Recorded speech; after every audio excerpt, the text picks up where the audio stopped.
नमस्ते दोस्तों, स्वागत है आपका मेरे चैनल पे। आज के इस वीडियो में हम ये जानने वाले हैं कि बिहार स्टेट 2025 का फॉर्म ऑनलाइन कैसे अप्लाई करेंगे।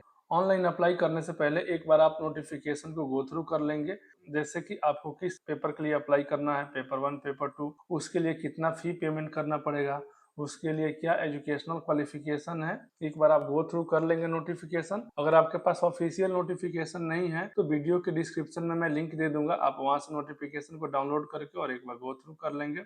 ऑनलाइन अप्लाई करने के लिए किसी भी ब्राउजर में online apply for state 2025 search कर लेंगे। जैसे ही सर्च का रिजल्ट आ जाएगा तो आपको कई सारे लिंक्स देखने को मिल जाएंगे। इसमें से जो TCS IO on BACB state 2025 का लिंक आ रहा है, उस लिंक पे क्लिक कर देंगे। जैसे ही रजिस्ट्रेशन के लिए पेज लोड हो जाएगा तो आपको कुछ इस तरह से इंटरफेस देखने को मिल जाएगा, जिसमें कि आपसे फर्स्ट नेम, मिडिल नेम और लास्ट नेम मांगा गया है। इसमें फर्स्ट नेम कंपलसरी है, मिडिल नेम और लास्ट नेम आप नहीं देंगे तो भी चलेगा, लेकिन आपको फर्स्ट नेम यहाँ पे देना है। इसके बाद आप अपना डेट ऑफ बर्थ अपडेट कर देंगे, फिर अपना जेंडर अपडेट कर देंगे। जेंडर अपडेट करने के बाद से फिर अपना मोबाइल नंबर अपडेट कर देंगे। मोबाइल नंबर अपडेट करने के बाद से ईमेल आईडी अपडेट कर देंगे। ईमेल आईडी अपडेट करने के बाद से जनरेट OTP पे क्लिक कर देंगे। जैसे ही आप जनरेट OTP पे क्लिक करेंगे तो कैप्चा ऑथेंटिकेशन का एक मैसेज आ जाएगा। यहाँ पे आपको कैप्चा अपडेट कर देना है। अपडेट करने के बाद सबमिट पे क्लिक कर देना है। जैसे ही आप सबमिट पे क्लिक करेंगे तो आपको एक मैसेज देखने को मिल जाएगा, जिसमें कि ये बताया जा रहा है कि आपके मोबाइल नंबर पे और आपके ईमेल आईडी पे OTP सेंड कर दिया गया है। आप ओके बटन पे क्लिक कर देंगे। ओके बटन पे क्लिक करने के बाद से यहाँ पे आपको एक OTP का ऑप्शन दिख जाएगा। यहाँ पे आप अपना OTP अपडेट कर देंगे, जो भी आपके मोबाइल पे या फिर आपके ईमेल आईडी पे आया है, दोनों में से कोई भी एक OTP यहाँ पे अपडेट कर देंगे। अपडेट करने के बाद वैलिडेट OTP पे क्लिक कर देंगे। इन केस अगर आपके मोबाइल पे या फिर आपके ईमेल पे OTP नहीं जाता है तो रिसेंड OTP पे क्लिक कर देंगे। जैसे ही वैलिडेट बटन पे क्लिक करेंगे तो आपको OTP has been verified successfully का एक मैसेज आ जाएगा। ओके बटन पे क्लिक कर देंगे। उसके बाद थोड़ा सा नीचे स्क्रॉल कर लेंगे। नीचे स्क्रॉल करने के बाद से डिक्लेरेशन के नीचे आई एग्री का एक चेक बॉक्स है, उसको चेक कर देंगे। चेक करने के बाद से कैप्चा अपडेट कर देंगे। कैप्चा अपडेट करने के बाद से रीवेरीफाई पे क्लिक कर देंगे। जैसे आप रीवेरीफाई पे क्लिक करेंगे तो आपको कुछ इस तरह से अपडेट देखने को मिल जाएगा, जहाँ पे आपका first name, middle name, last name, उसके बाद date of birth, gender, mobile number और ईमेल आईडी, जो भी आपने प्रीवियस स्टेप में अपडेट किया था वो सारा डिटेल्स यहाँ पे देखने को मिल जाएगा। उसके बाद यहाँ पे जो भी चेक बॉक्स दिया गया है, सारे चेक बॉक्स को चेक कर लेंगे। चेक करने के बाद सबमिट पे क्लिक कर देंगे।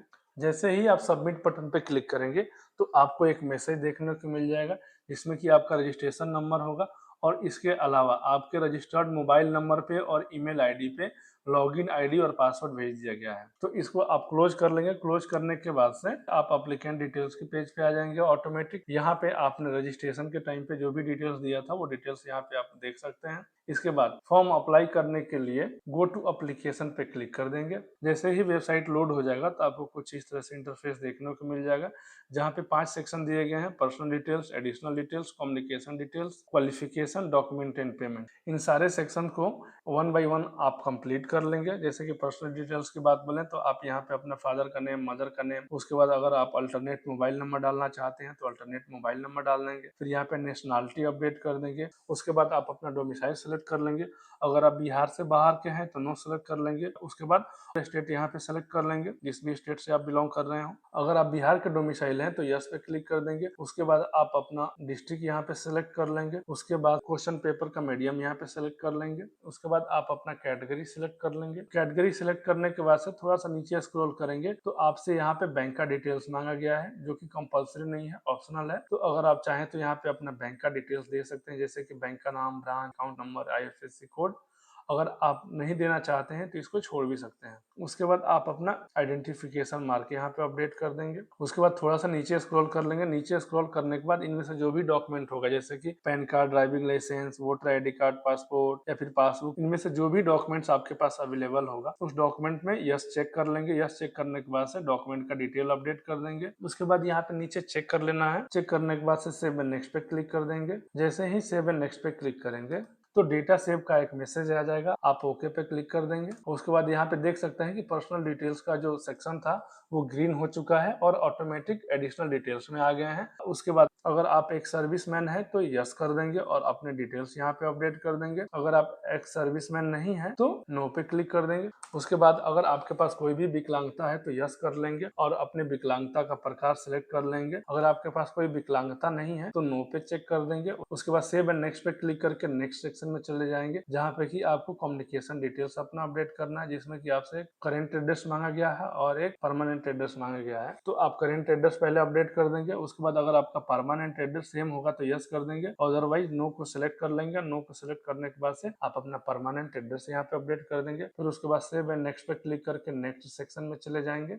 जैसे ही नेक्स्ट सेक्शन में जाएंगे तो आपसे यहाँ पे क्वालिफिकेशन का डिटेल्स मांगा गया है, जैसे कि आपको कौन सा पेपर देना है, पेपर 1 या पेपर 2। तो आप अपने रिक्वायरमेंट के अकॉर्डिंग सिलेक्ट कर लेंगे। अगर आपको दोनों पेपर देना है तो बोथ सिलेक्ट कर लेंगे। उसके बाद जैसे ही आप अपना पेपर सिलेक्ट कर लेंगे फिर आपको आपका सब्जेक्ट का ऑप्शन आ जाएगा यहाँ पे, तो आप अपना सब्जेक्ट को यहाँ पे सिलेक्ट कर लेंगे। सब्जेक्ट सिलेक्ट करने के बाद 1 बाय 1 आप अपने 10th का, इंटरमीडिएट का, ग्रेजुएशन का, अगर एप्लीकेबल हो तो पोस्ट ग्रेजुएशन का, अगर एप्लीकेबल हो तो बीएड का, जो भी एजुकेशनल क्वालिफिकेशन है 1 बाय 1 आप अपडेट कर देंगे। सारे क्वालिफिकेशन अपडेट करने के बाद से सेव एंड नेक्स्ट पे क्लिक करके और डॉक्यूमेंट एंड पेमेंट के सेक्शन में चले जाएंगे। यहाँ पे आपको 1 बाय 1 आपको अपना इमेज, अपना सिग्नेचर, अगर आप रिजर्व कैटेगरी से आ रहे हैं तो रिजर्व कैटेगरी का सर्टिफिकेट, डोमिसाइल सर्टिफिकेट और उसके बाद 10th से लेकर के और इसके अलावा जो भी आप पे डॉक्यूमेंट अप्लीकेबल हो आपके कोर्स के अकॉर्डिंग, वो सारा 1 बाय 1 करके सिलेक्ट कर लेंगे और अपलोड कर देंगे। अगर हम डॉक्यूमेंट अपलोड की बात करें तो इसमें जो भी सेक्शन आप सेलेक्ट कीजिएगा उसका इंस्ट्रक्शन दिया गया है कि उसका मैक्सिमम साइज कितना होना चाहिए, मिनिमम साइज कितना होना चाहिए, उसका जो फॉर्मेट हो वो क्या होना चाहिए, जैसे कि जेपीजी, जेपीईजी या फिर पीडीएफ। तो उसके अकॉर्डिंग 1 बाय 1 आप देख लेंगे। देखने के बाद से उसके अकॉर्डिंग आप अपना फोटो या फिर डॉक्यूमेंट को रिसाइज कर लेंगे और रिसाइज करने के बाद से आप उसको 1 बाय 1 करके अपलोड कर देंगे। अगर हम एग्जाम्पल के लिए अगर बात करें यहाँ पे इमेज का, तो इमेज का जो साइज हो वो 80 केबी से 200 केबी के बीच में होना चाहिए और फाइल का जो फॉर्मेट हो जेपीजी और जेपीईजी होना चाहिए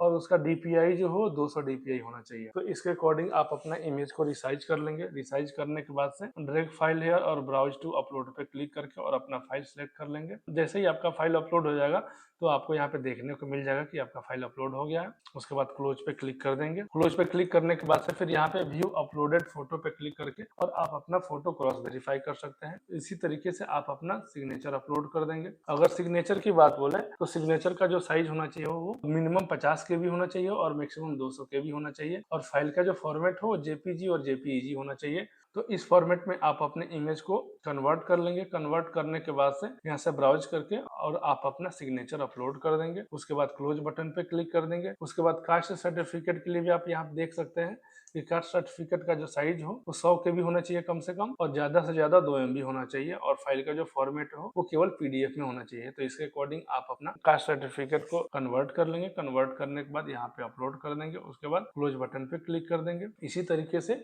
बाकी सारे डॉक्यूमेंट्स को आप एक बार रिसाइज कर लेंगे। रिसाइज करने के बाद से अपलोड कर देंगे और अपलोड करने के बाद व्यू बटन पे क्लिक करके और आप इसको क्रॉस वेरीफाई भी कर सकते हैं। सारा डॉक्यूमेंट अपलोड करने के बाद से थोड़ा सा नीचे स्क्रॉल कर लेंगे। नीचे स्क्रॉल करने के बाद से यहाँ पे पेमेंट मोड में ऑनलाइन को सिलेक्ट कर लेंगे और उसके बाद यहाँ पे पेमेंट डिटेल्स में देख सकते हैं आपका नाम, कितना फी पेमेंट करना पड़ेगा वो अमाउंट यहाँ पे दिख जाएगा। उसके बाद थोड़ा सा नीचे स्क्रॉल कर लेंगे। नीचे स्क्रॉल करने के बाद से यहाँ पे जो भी डिक्लेरेशन दिया गया है सारे डिक्लेरेशन को एक बार चेक कर लेंगे। उसके बाद आई एग्री को भी चेक कर लेंगे। आई एग्री को चेक करने के बाद से यहाँ पे कैप्चा अपडेट कर देंगे। कैप्चा अपडेट करने के बाद से यहाँ पे देख सकते हैं आपको 3 बटन देखने को मिल रहे हैं, बैक का, प्रीव्यू का और सबमिट का। अगर आप जो भी डिटेल्स यहाँ पे दिए हैं और उसका प्रीव्यू देखना चाहते हैं तो एक बार प्रीव्यू पे क्लिक करके और आप अपने प्रीव्यू देख सकते हैं जो भी आपने डिटेल्स दिया था। उसके बाद यहाँ पे आप सबमिट बटन पे क्लिक कर देंगे। जैसे ही आप सबमिट बटन पे क्लिक करेंगे तो फिर आपको यहाँ पे पेमेंट का ऑप्शन आ जाएगा। इसमें से आपको जो भी पेमेंट ऑप्शन सुटेबल लगे आप उसके थ्रू पेमेंट कर देंगे। जैसे ही आपका पेमेंट हो जाएगा तो आपका फॉर्म जो है ऑटोमेटिक सबमिट हो जाएगा और उसके बाद आप अपना फॉर्म का प्रिंट निकाल करके फ्यूचर रेफरेंस के लिए सेव करके रख सकते हैं। तो इस तरीके से आप स्टेट 2025 का फॉर्म अप्लाई कर सकते हैं।